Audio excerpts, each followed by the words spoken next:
All right, welcome back, everybody. We got another gun gripe for you today. Of course, you got Barry's signature hop that he did there. Yeah. All right. This is a really, really good gun gripe, isn't it? Yes, it is. All right. What is it about? It's one of my favorite pet peeves about guns is gun-free zones. Oh yeah. Places where you go and you have a sign with a little slash through your gun.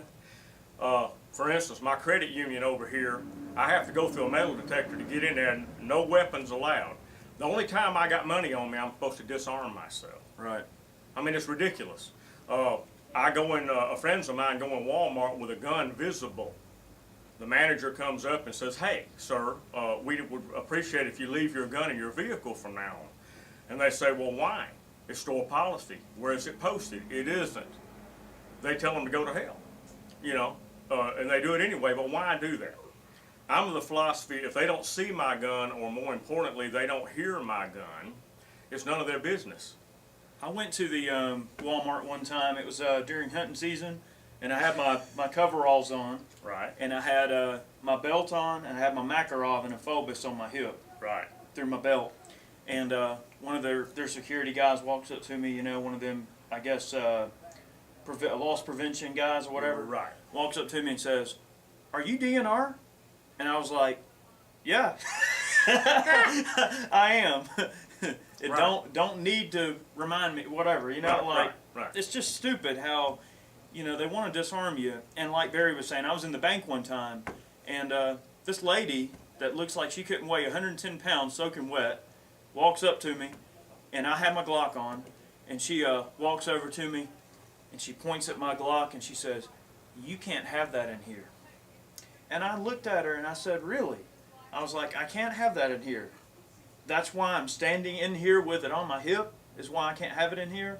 And I said, "So you're unarmed and you're going to tell me I can't have my gun?" It's like, you know, it goes back to that whole thing where if you have a gun, someone has to reason with you.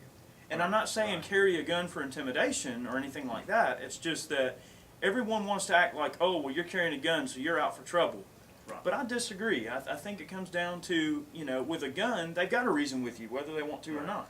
Well, I've always been an advocate of concealed carry. I don't believe in parading around in public with a gun on. No, I just don't believe in doing that. Why even open yourself up to that issue?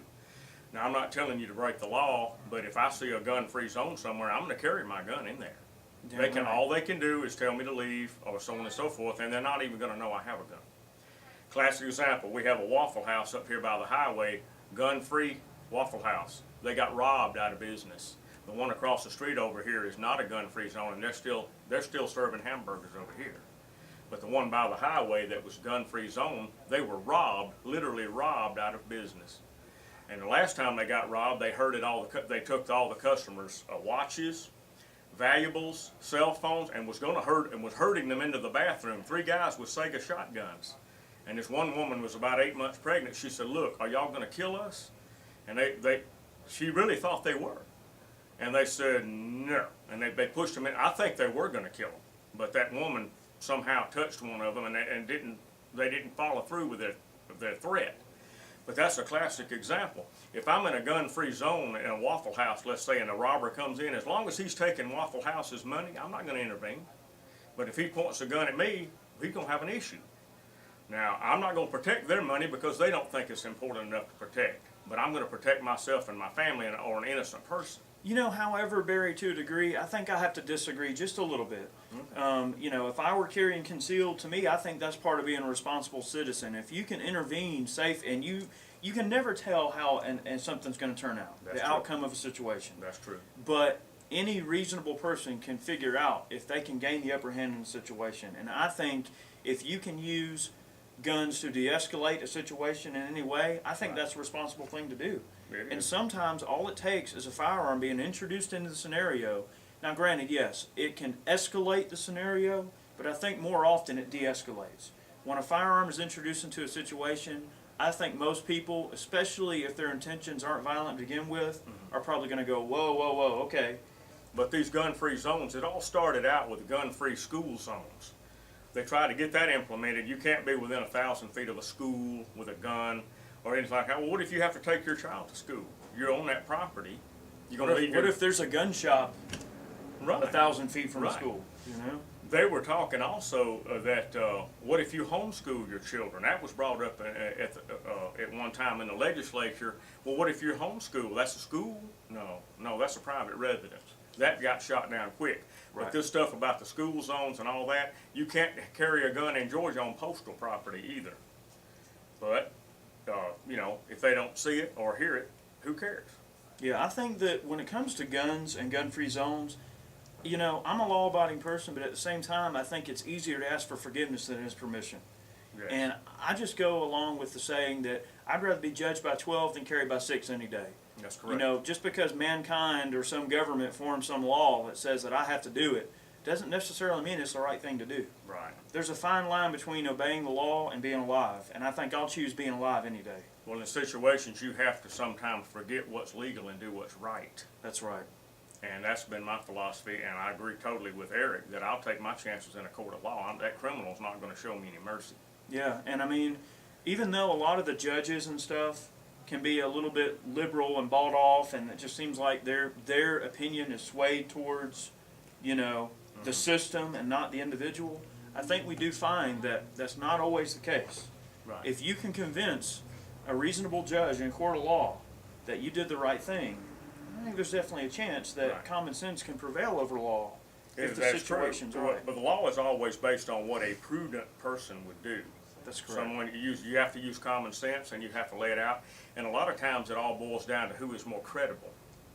So, and you never know what a jury's going to do though. So if you ever go to a jury trial, you never know what's going to really happen. But I'll take my chances in the court of law anyway. Yeah, and it's a real sensitive subject. I mean, I know there's a lot of people that think just because you put some sign on the door that says no guns, that you're safe. You know, I walk into my place of business and I'm in a gun-free zone. I don't have to worry about anybody walking through the door with a gun. To me, that's the most pompous thinking in the world. To anybody to think that some sign is going to disarm someone, they're Well, obviously mistaken. On the front door of this store, we have a no loaded gun policy because we deal with guns here and people pawn guns all the time. And we have filled up a gallon jar of rounds that came out of pistols, shotguns, and rifles in the last year that came through that door, and they told us their gun was unloaded. Right, and we don't do that because we want to disarm people. That's not it. In no way would we ever want to disarm anyone, but it comes down to safety. Right. We're dealing with guns here. We're dealing with ammo. They're all in one room. Eventually, those things have to kind of coincide at some point, and we want to make sure that nothing dangerous is going to occur. And that's But the only if a reason. legally licensed person comes in here and they have a gun on, we make them open it, so on and so forth, like you do at the range. But like I said, if I don't see the gun, it's none of my business. Right. So I think a gun concealed on someone is not a danger. But I've had people walk in here with a gun in their hand. I had a kid one day walk in here with a chrome automatic pistol in his hand wearing a bulletproof vest on the outside of his shirt. He walked by me and I said, "Wait a minute, what are you doing?" He said, "Well, it says it was an airsoft that he painted silver." "Why are you wearing a bulletproof vest?" "Because I think it looks good." I said, "You almost got yourself killed." Yeah. We actually had a pawn customer come in here just the other day, and he walked in the door like this. "I want to pawn this." Had his finger on the trigger, slide closed, magging the gun. For all I know, Right. he could have had a loaded gun pointed right at me. Right. And me and Ray both, we were like, Hey, "Buddy, you better watch Yeah. it," you Yeah. know. So I think that when it comes to gun-free zones, going back to that, there's a fine line between making the owner of an establishment feel at ease through That's correct. responsible action and just something stupid because they just think it makes sense. Now, we have a policy here that we all, we're closed right now, so Eric is handling his gun. There's no customers in the store, but our Right. policy is we never pull our gun unless we have to. These guns stay in my belt or in his holster, whatever, all day long, and we do not ever pull our gun out Right. while we're working unless we have to. That's correct. And I have done it a couple of times when I thought, some guy reaches under his jacket and pulls out a gun, and I go for mine, and he go, "Whoa, whoa, whoa, whoa." No, you whoa, whoa, whoa, whoa. Right. You just about got yourself shot. Right. So you need to, when they come in this door, they need to have their gun breeched open or whatever, and just like you do when you go in the shooting range.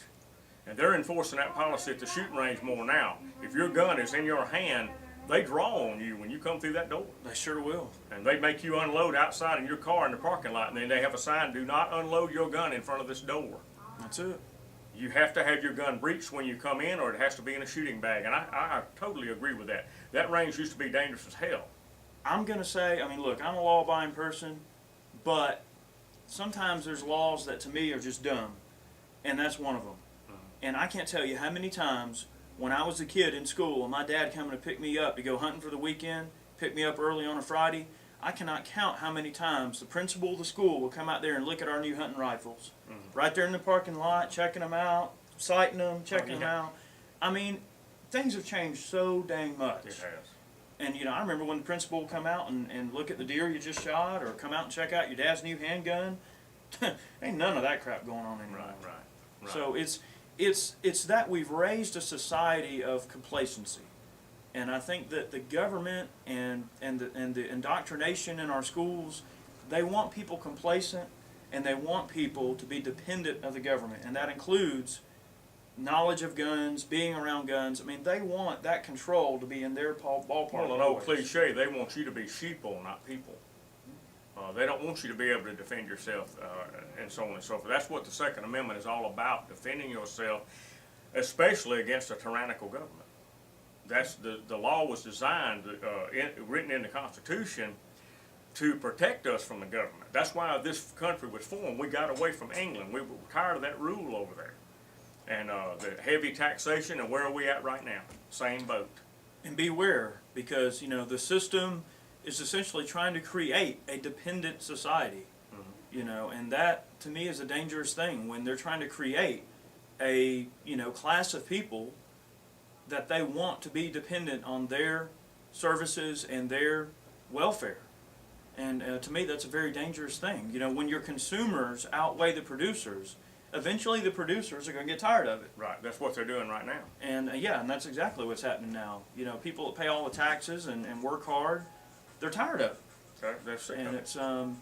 it's very unfair, and I think that it's un-American to even accept that said assistance without doing everything in your power to make your country a better place. And what's the slap in the face? Taxes go up and services are reduced.